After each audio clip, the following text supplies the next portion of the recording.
Next presentation by Divya, Mamata, Sandhya, Sudhakar, Vaishnavi Degree College, Jagital.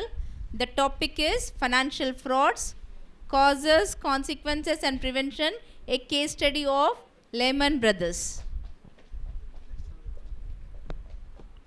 Good afternoon, all.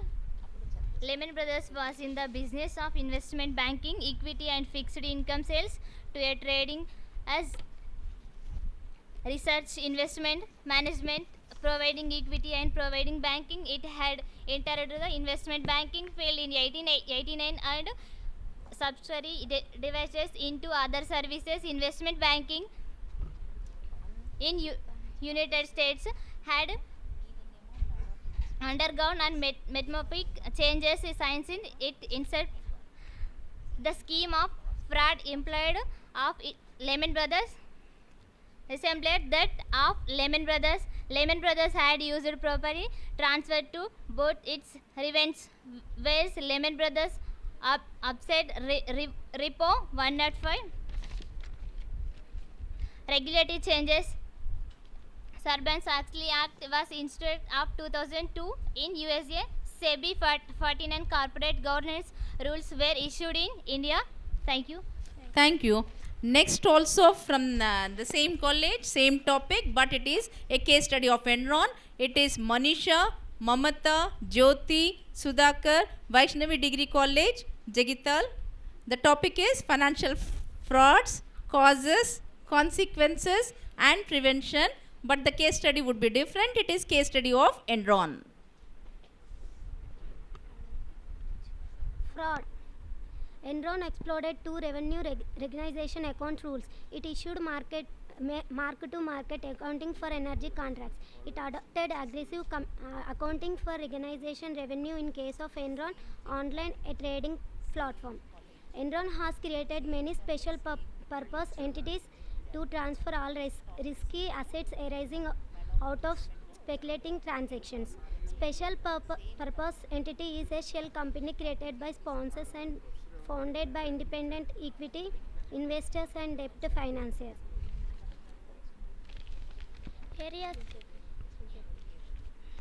Areas of governance failures. Security Exchange Commission SEC also failed in its duty on monitor and regulators oversee in the company through auditors. SEC transfers author advancer capabilities and reputation and admitted that it had not read and expensive analysis reports for the last 3 years 1998, 1999 and 2000. Regulator exchanges. Sarbanes Excellence Act SOX was introduced in 2002 in USA. SEBI includes 49 corporate governance rules were issued in India. Thank you. Yes, next please. Over. Thank you. A good attempt by persons from development. Only objectives. Focus on the key concerns, but it's on the focus on key concerns and the businesses for the purpose of the sustainable development. So when it comes to, all of us know that only on 2 tables I would like to complete the total session. So when you go, when you observe the table, so when it comes to the objectives, to present the total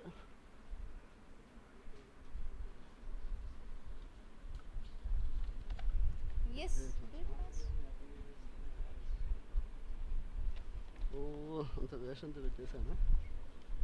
Yeah.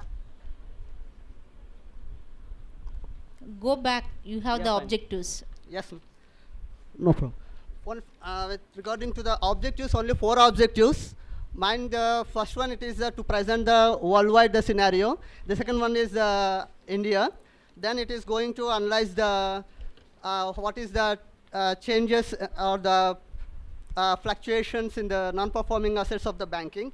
So when it comes to the first objective, that is the worldwide, if you observe the columns, that is the type of the company, the major players, you observe that column, all the CEOs, officers, then the directors, then the accountants, all the professionals. When you go to the loss happens to, because of all this process, it's a money loss, almost 74 billion crores for the Enron. So like this, it indicates how much billions of the dollars it's happened. So when it comes to the personal gain also there, so you observe all the columns. So it is all for the purpose of the greediness and also to have their own lavish life. You please tell the this. main finding Yeah, of fine. each and every table, please. So this is so what I conclude is all the players of this fraudsters are the white collar job holders and having the professionals. So when it comes to the Indian sector, that's also the same thing. So Indian scenario is also going to the same thing. It may be the Satyam case or it may be the national sport, whatever it may be. So we know that the frauds not only in the corporate sector but also in the banking sector. So if you observe the banking sector, the scenario, so it's the total comes to the cases of 82,000 as of now 2016 year. And when it comes to the amount 63,000 crores of rupees almost, whereas when it comes to the public sector, it is the 25,049. The share almost it is the 30% in terms of the cases and 77% in terms of the fraud. So the charts also indicates when you observe the trend of this share of the public sector banks in the overall Indian banks, that's the trend. So on an average, the lost column you can find out that one. So when it comes to the next cyber cases also, that's the increased percentage. Then it is also the commercial, the fraud happened, how much recovered and what's there.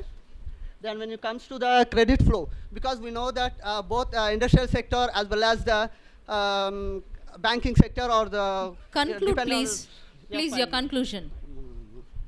So on the whole, I would like to say that the banking sector, both this are dependent on each other, and the focus areas I would like to say that is the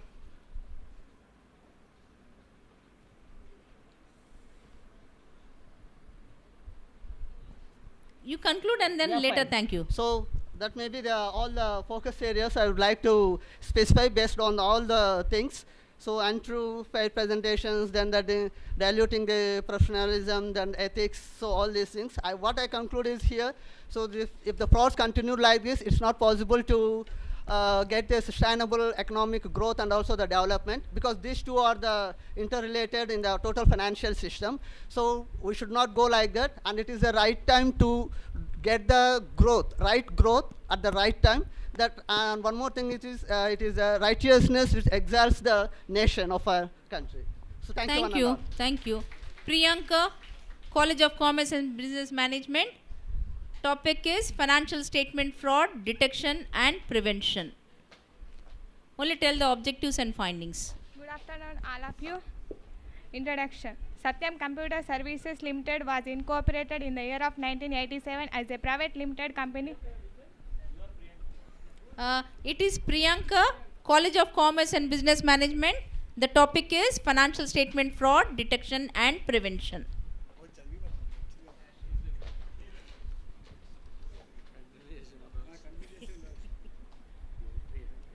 Good afternoon everyone. Myself Priyanka. Now I am here to speak about frauds in financial statements, its detection and prevention. Main objectives. Objectives and then objectives and findings. Any idea in this growing economy, any idea, any product or service can become a business. Every organization which is carrying on its business for profit motive is intended to prepare its financial statements and derive financial performance and position. These are the sample pro formas of financial statements. One, income statement and balance sheet. Objectives of my study is to examine the indicators of financial statement way in which it seems to be just developing without a very great concern for the need of the people for whom this industry was designed.